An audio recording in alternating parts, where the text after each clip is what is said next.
પ્રભુ ઈસુ ખ્રિસ્તના નામમાં આપ સર્વને પ્રેમી સલામ. ગીત શાસ્ત્ર 94માં ગીત કરતા જે દુષ્ટ અને ક્રૂર લોકો પ્રભુ પ્રેમી લોકો પર નિર્દયતાથી અત્યાચાર કરીને સતાવતા હતા, તેઓના સર્વોપરી ન્યાયાધીશ ઈશ્વર ન્યાય કરે તે માટે સહાયને સારું વિશ્વાસથી સતત પ્રાર્થના કરે છે. ઈશ્વરના વિશ્વાસુપણાનો જે અનુભવ ગીત કરતાને ભૂતકાળમાં થયો હતો, તેને લીધે ગીત શાસ્ત્ર 94માં ગીત કરતાનો ઈશ્વર યહોવા પરનો અડગ વિશ્વાસ આપણે જાણી શકીએ છીએ, વાંચી શકીએ છીએ. કલમ 16-19 લખે છે, મારે માટે દુષ્કર્મોની સામે કોણ ઉઠશે? મારે માટે અન્યાય કરનારની વિરુદ્ધ કોણ ઊભો થશે? જો યહોવાએ મને સહાય કરી ન હોત તો મારો આત્મા વહેલો છાનો થઈ જાત. પણ હે યહોવા, જ્યારે મેં કહ્યું મારો પગ લપસી જાય છે, ત્યારે તમારી કૃપાએ મને ઝીલી લીધો. મારા અંતરમાં પુષ્કળ ચિંતા થાય છે, ત્યારે તમારા દિલાસાઓ મારા આત્માને ખુશ કરે છે. કલમ 14-15 લખે છે કે યહોવા પોતાના લોકને તજશે નહીં, તે પોતાના વારસાનો ત્યાગ કરશે નહીં, કેમ કે ન્યાયીકરણ ન્યાયીપણા તરફ પાછું વળશે અને યથાર્થ હૃદયવાળા સર્વ તેને અનુસરશે.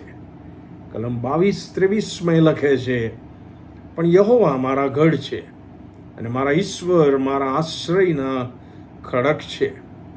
યહોવાએ દુષ્ટોને તેમનો અન્યાય વાળી આપ્યો છે, તે તેઓની ભૂંડાઈને માટે તેઓનો સંહાર કરશે.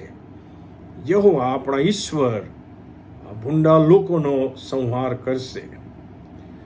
બોલો, આપણા જન્મથી અત્યાર સુધી આ ભૂંડા જગતમાં રહેવાના કારણે આપણે વિવિધ અને વિકટ પરિસ્થિતિઓ, પ્રશ્નો, મૂંઝવણો, સંકટો, અન્યાય, ભ્રષ્ટાચાર અને એવી વિવિધ સમસ્યાઓના સમયમાંથી પસાર થયા જ છીએ.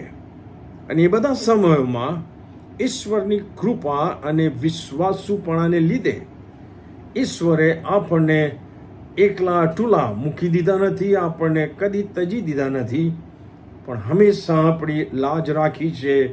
એ વાસ્તવિકતા છે અને તેથી જ આજે આપણે જીવતા છીએ. અને આજે જે કાંઈ છે ઈશ્વરની કૃપાને લીધે છે. આપણે પણ ભૂતકાળમાં ઈશ્વરે કરેલ કૃપા અને સહાયને હંમેશા યાદ રાખીને આભારી અંતઃકરણે આપણી વર્તમાન પરિસ્થિતિમાં પણ ઈશ્વર આપણને સહાય કરે તેવી પ્રાર્થના વિશ્વાસથી કરતા રહેવાની જરૂર છે અને એ પ્રમાણે કરવાને પ્રભુ એની કૃપા આપણને આપે. Well, God bless you. Praise Jesus.